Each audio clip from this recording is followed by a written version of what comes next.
जब किसी के पास खोने को कुछ ना बचे तो वो अपनी जिंदगी बचाने के लिए किस हद तक जा सकता है। फिल्म देसी बॉयज बज़ाहिर तो एक कॉमेडी लगती है, लेकिन असल में ये मुआशी मजबूरी में किए गए फैसलों का एक बहुत गहरा मुताला है। आज हम इसी कहानी का तज्जिया करेंगे और देखेंगे कि कैसे दो दोस्तों को ऐसे इंतखाब करने पड़े जिन्होंने उनकी जिंदगी को हमेशा के लिए बदल दिया। तो चलिए इस तज्जिए के सफर को शुरू करते हैं। सबसे पहले हम देखेंगे कि जब बोनस मिलना बंद होते हैं तो क्या होता है। फिर वो कैसे एक गैर रिवायती करियर का इंतखाब करते हैं, इस राज की क्या कीमत उन्हें चुकानी पड़ती है, कैसे वो मुकम्मल तबाही का सामना करते हैं, और आखिर में उनकी वापसी का तवील सफर कैसा रहता है। हर तूफान से पहले एक सुकून होता है। तो आइए कहानी की शुरुआत में चलते हैं और अपने दो मरकजी किरदारों से मिलते हैं जब उनकी जिंदगियां बिल्कुल पुरसुकून और मुस्तहकम थीं, इससे पहले कि माशी बहरान आकर सब कुछ बदल दे। जेरी पटेल की लापरवाह जिंदगी का सारा खुलासा इस एक मशीन के पैगाम में है। वो अपने कामयाब दोस्त इन्वेस्टमेंट बैंकर निक माथर के सहारे जी रहा है और इसे इस बात का जरा भी अंदाजा नहीं कि ये खुशहाली का दौर अब बस खत्म होने ही वाला है। और फिर 2009 की किसात बाजारी आती है और इनकी दुनिया उलट जाती है। निक, जो कभी बोनस लेने वाला बैंकर था, अब एक टाइपिस्ट की नौकरी के लिए भी ओवर क्वालिफाइड करार दे दिया जाता है।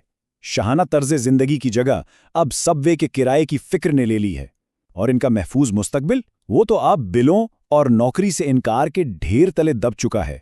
तो सबसे अहम नुक्ता यह है कि जिस माली तहफ़्फ़ुज़ को वो अपना हक समझते थे, वो रातों रात उनसे छिन जाता है, और यहीं से उनके इन मजबूरन उठाए गए अक़दामात की बुनियाद पड़ती है।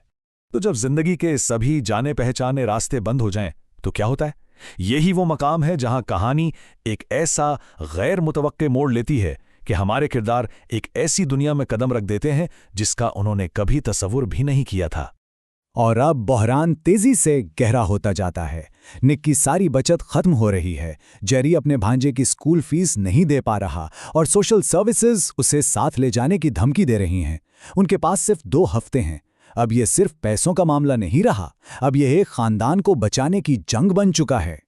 और इसी मायूसी के आलम में उन्हें एक रास्ता नजर आता है, देसी बॉयज नामी एक एजेंसी का। ये एक मेल एस्कॉर्ट सर्विस थी। हाँ, ये एक फौरी हल था जो बहुत सा पैसा लाने का वादा करता था, लेकिन इसकी अखलाकी कीमत बहुत ज्यादा थी, और ये उनकी मजबूरी ही थी कि वो इस रास्ते पर चलने का सोचने पर भी तैयार हो गए। निक इस काम के लिए राजी तो हो जाता है, लेकिन सिर्फ 3 उसूलों की बुनियाद पर। कोई सेक्स नहीं होगा, कोई असली नाम इस्तेमाल नहीं होगा, और सबसे अहम, निक की मंगेतर राधिका को इस बारे में कभी कुछ पता नहीं चलेगा। ये वो नाजुक दीवार थी जो वो अपनी दोहरी जिंदगियों के बीच खड़ी करने की कोशिश कर रहे थे। लेकिन अक्सर ऐसा होता है ना कि जो हल सबसे आसान लगता है वही सबसे बड़े मसाइल पैदा कर देता है। या भी कुछ ऐसा ही हुआ। पैसा तो आने लगता है, लेकिन उसकी असल कीमत भी सामने आने लगती है। जैसा कि निक कहता है, ये दोहरी जिंदगी का बोझ, खास तौर पर अपनी मंगेतर से मुसलसल झूठ बोलना, उसे अंदर ही अंदर से तोड़ना शुरू कर देता है। इनकी खुफिया जिंदगी अब उनकी असल जिंदगी पर हावी होने लगती है, और इसका क्लाइमैक्स एक तबाहकुन पार्टी पर होता है जहां राधिका के वालिद को ही उनका देसी बॉयज का बिजनेस कार्ड दे दिया जाता है। और फिर टेक्नोलॉजी वो काम कर देती है जो कोई इंसान ना कर सका। ये सच को बेनकाब कर देती है।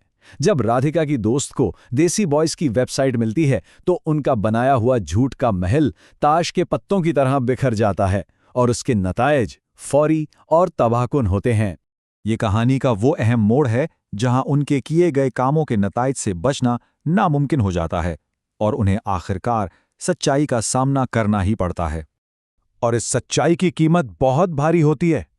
निक अपनी मंगेतर को खो देता है, और जेरी अपने भांजे की तहवील से महरूम हो जाता है। उन्होंने अपनी माली मुश्किलात को हल करने के लिए ये रास्ता अपनाया था, लेकिन अब वो जज्बाती और ज़ाती तौर पर मुकम्मल तौर पर दिवालिया हो चुके थे।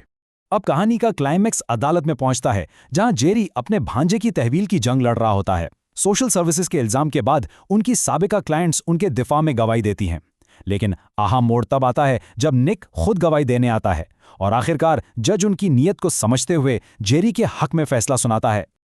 और कहते हैं ना कि जब इंसान मुकम्मल तौर पर बिखर जाता है तभी उसके दोबारा जुड़ने का सफ़र शुरू होता है। यहां से आगे बढ़ने का वाहिद रास्ता ईमानदारी के साथ सब कुछ दोबारा बनाना है। जेरी को यह एहसास हो जाता है कि शॉर्टकट से मंजिल नहीं मिलती, और वो लंबा रास्ता अपनाता है। वो 12 साल पहले छोड़ी हुई डिग्री मुकम्मल करने के लिए वापस कॉलेज चला जाता है। दूसरी तरफ निक भी खुद को सुधारने की राह पर चल पड़ता है। वो समझ जाता है कि किसी रिश्ते को दोबारा बनाने के लिए सब्र, ईमानदारी और जायज़ मेहनत की ज़रूरत होती है, किसी शॉर्टकट की नहीं। तो आखिर में देसी बॉयज हमें यही दिखाती है कि मजबूरी में लिए गए शॉर्टकट अक्सर हमें और भी गहरे गड्ढे में ढकेल देते हैं। हकीकी बहाली, चाहे वो माली हो या जाती, फौरी हल में नहीं बल्कि ईमानदारी, मेहनत और दयानतदारी के लंबे रास्ते पर चलने में है। और यह हमें इस अहम सवाल के साथ छोड़ जाती है कि अपनी बनाई हुई जिंदगी की हिफाजत के लिए कोई किस हद तक जा सकता है।